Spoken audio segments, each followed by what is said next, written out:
Olá pessoal, bem-vindos a mais uma aula do Eureka. Nesta aula nós vamos tratar a respeito de coeficiente linear.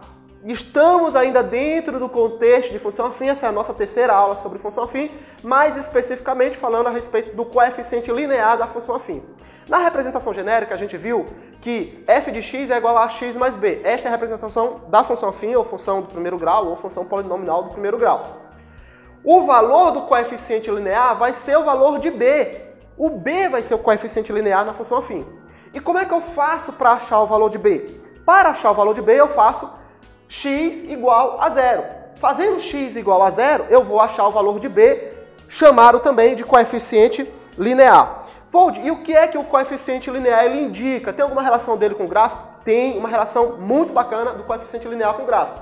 Ele indica o ponto onde o gráfico da função toca o eixo y, que a gente sabe que é esse eixo aqui em pé, né? O eixo em pé, o eixo dos y, o eixo deitado, o eixo dos x, tá ok? Então, o ponto onde o teu gráfico, a tua reta, o gráfico da função afim é uma reta, o ponto onde o teu gráfico tocar o eixo dos y vai ser o valor do meu coeficiente linear.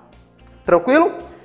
Quais são as relações do coeficiente linear com a inclinação da reta? A gente viu lá no coeficiente angular que havia uma relação quando A é maior do que zero, B é maior do que zero. A relação é a seguinte, a gente vai trabalhar o coeficiente linear nos pontos em que o teu gráfico vai tocar o eixo dos y. Então ele pode tocar num ponto positivo, num ponto negativo, e aí vai depender do valor de b, tá ok? Primeiro caso, b é maior do que zero, o teu gráfico, obviamente, vai tocar o eixo dos y em um ponto positivo, né? Acima desse eixo aqui das abscissas, o eixo dos x. Se o valor de b for menor do que zero, o teu gráfico, então, vai tocar o eixo dos y abaixo do eixo do x aqui, abaixo do eixo das abscissas, num valor, num ponto negativo. E, finalmente, nós temos o caso em que o valor de b é igual a zero.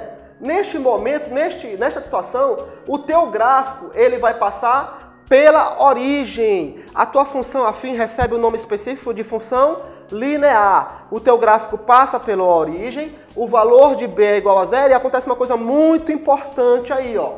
Há uma relação de proporcionalidade entre as grandezas mostradas no teu gráfico, entre o valor de x e o valor de y. No nosso exemplo aí, você tem o valor de x igual a 2 e o valor de y igual a 4. Ora, o que está acontecendo aqui? 4 é o dobro de 2. Então, o próximo valor de x vai ser 6 e o valor de y vai ser 12. Por que o valor de y é 12? Porque 12 é o dobro de 6. Então, 4 é o dobro de 2, 12 é o dobro de 6. Então, na função linear, esta proporcionalidade ela é válida e vai te ajudar a descobrir os valores de y quando você tiver valor de x ou então vice-versa, tá ok? Um forte abraço e até a próxima. Continua com a gente.